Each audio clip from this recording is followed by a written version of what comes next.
pay $100 to see a therapist, or I could get on stage and have perfectly good strangers hear about my shambles of a life. Save that $100. But you know what makes a great comedian? Is taking personal truths, grievances, things deep in the soul, conflict, divorce, breakups, struggles, and finding that 1% of funny, twisting it on his head, and leaving people laughing at the table. That's what comedy really is. But for the longest time, I did not realize that. Comedy wasn't my therapy at all. To be quite honest, as a child growing up in Canada, a Sri Lankan Tamil girl, I was super obedient, shy, and timid. And I see some people out in the crowd looking at me like, well then what the hell happened to her? In order for you to understand that, we have to travel back.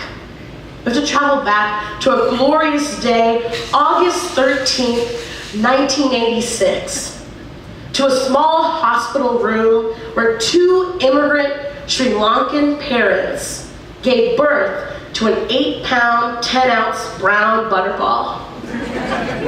Yes, that's right, people. This was the day that I entered the world. And it's funny, because my parents came to North America in 1980. My dad did his master's and PhD at Virginia Tech, and upon completion of that, really struggled to find a job with his niche degree in animal breeding and genetics. Through government laws and regulations on immigration, he landed a job in Canada. Because that's what Canada did in the 1980s. If you couldn't make it anywhere else, you might as well populate here. So I grew up in a small town called Guelph, Ontario, Canada. And it was an interesting thing in the late 80s, because all these refugees came to this general area outside of Toronto. And it was this melting pot of Jamaicans, Sri Lankans, Asians. And they made up all these suburbs of Toronto, one of them being Scarborough, Ontario. Or as us Sri Lankan Tamils like to call it, Chinna Kutti Alpana, which stands for Little Mini Jaffna, the area in Sri Lanka where predominantly Sri Lankan Tamils lived and sought refuge during a war-torn time. It was crazy. This little town, 8,000 miles away from Sri Lanka, had all the food and culture that we were seeking so much in our soul. And so my parents, being the conservative parents that they were, kept us very in tune with our culture. So every weekend, they wrapped us in bedazzled garb. We went to weddings, birthdays, picnics, ate spicy food out the wazoo. And we did it constantly. I didn't have a lot of friends when I was in school in Canada. My friends were family friends and people of Sri Lankan Tamil descent. I didn't really quite have my voice. When it came to doing this every weekend, I was exhausted. I would tell my mom, I just want to go to Stephanie's sleepover. I want to go to Kimberly's camping trip. And my mom was like, what? Camping? What is wrong with these crazy white people? We struggle so hard to bring indoor plumbing and electricity into our house. These people are paying to experience it every weekend? No. She would slap a red dot on me, wrap me in that bedazzled suit, and off we would go. Another weekend in Scarborough. You know, in 1998, I hit the limit. The height of, I can't do this anymore. I can't go to another one of these functions. I mean, I am sick of the frequent flyer mile car to Porcelain City. If you don't know what that means, Canada's a very cold place, but our toilet seat always was lukewarm, and I have no idea why. It's funny. You're probably asking yourself, where's the comedy on this? She's supposed to talk about how humor enlightens her life.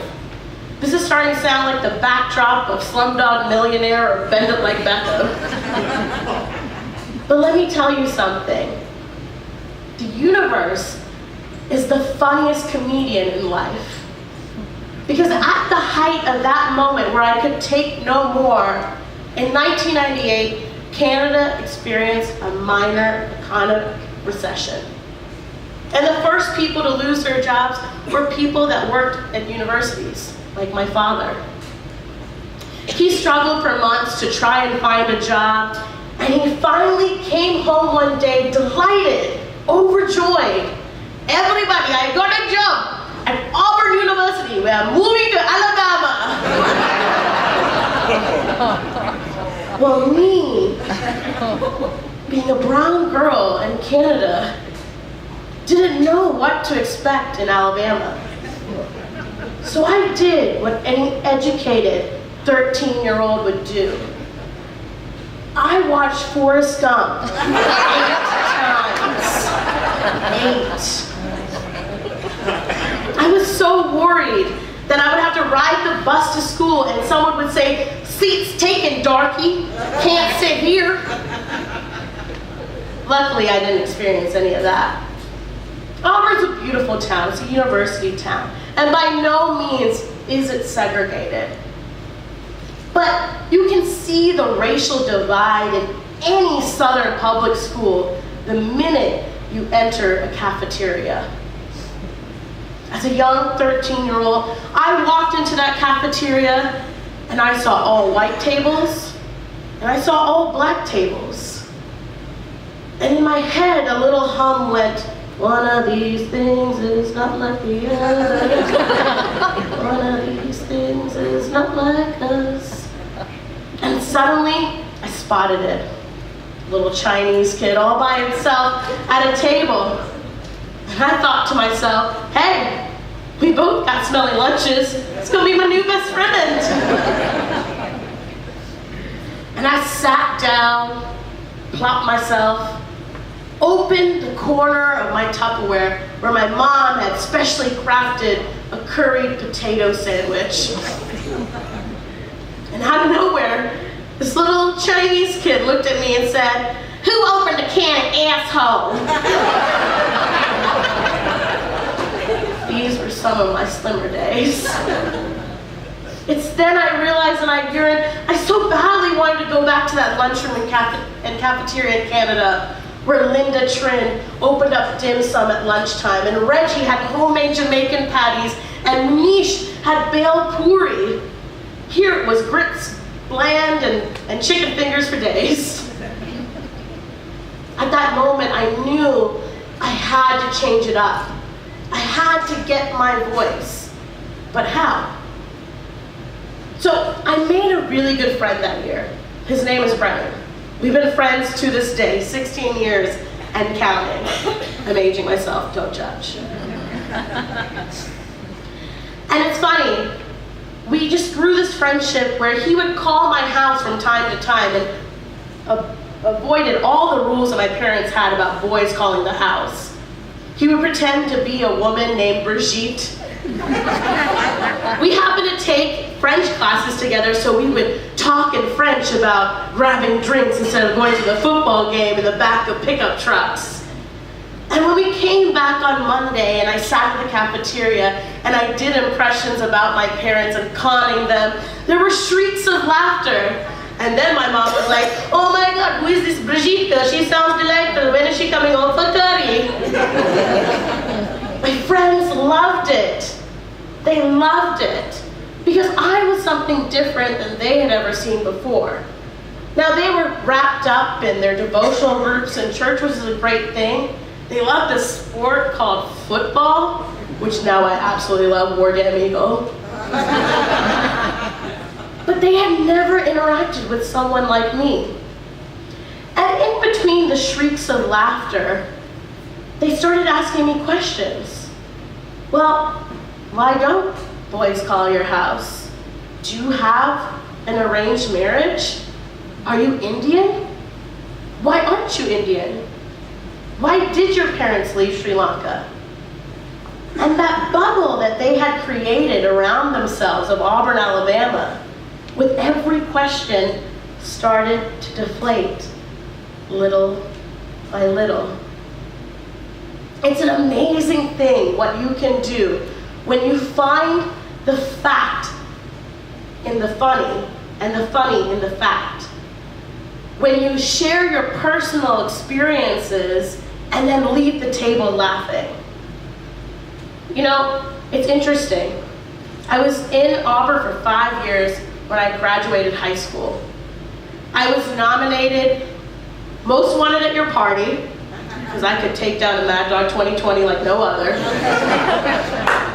Most Humorous.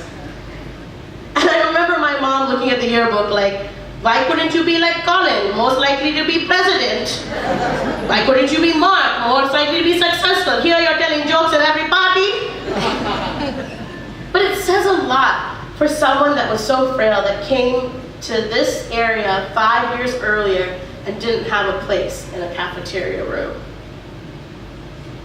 You know, that's what I want to challenge you guys with, is you can all be comedians when you come and face conflict, tense moments, struggles in life. You just have to find the funny in the fact. You just have to share the personal truths of that fact. And then you just have to leave the table laughing. You're probably not experiencing this, so let me give you another example. After I graduated Auburn University with a degree in operations management, I ended up taking a job at GE in Pensacola, Florida, AKA Redneck Riviera.